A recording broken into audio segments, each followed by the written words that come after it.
Matapos naman magsalita kamakailan ni Patidongan at akusahan ng ilang high-profile personalities, si Senador Bato de la Rosa bukas naman na muling buksan ang pagdinig ng Senado hinggil sa mga nawawalang sabungero pero sa isang kondisyon. Detalye nito, Brigada Ann Cortez, ibrigada mo! Iniwala si Senador Ronald Bato de la Rosa na nakumpleto at natapos na nila ang kanilang pagdinig noong 2022 hinggil nga sa mga nawawalang sabungero sa iba't ibang lugar sa Luzon. Ito nga raw ang rason kung bakit isinaad nila sa kanilang committee report na ang Criminal Investigation and Detection Group at National Bureau of Investigation na ang tututok sa pagpapatuloy na naturang investigasyon. Ngunit sa kabila nito, tiniyak naman ng senador na handa siyang muling buksan ang pagdinig na matagal na nilang isinara. We have already closed our committee investigation and we have already submitted our committee report and it was adopted by the Senate.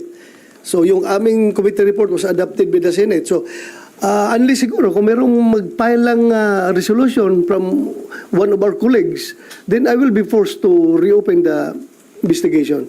Samantala, hindi naman inaalis ng senador na may posibilidad na sangkot ang ilang pulis sa likod nito. I'm very, noon pa yan sinasabi ko, napakasama noon na magpagamit tayo sa sindikato, if you call it sindikato, police ka, you are there to uphold the law, you are there to enforce the law. Ngayon, binayulit mo yung batas para sumunod kung sino man nag-utos sa iyo na, I'm sure, in consideration of money.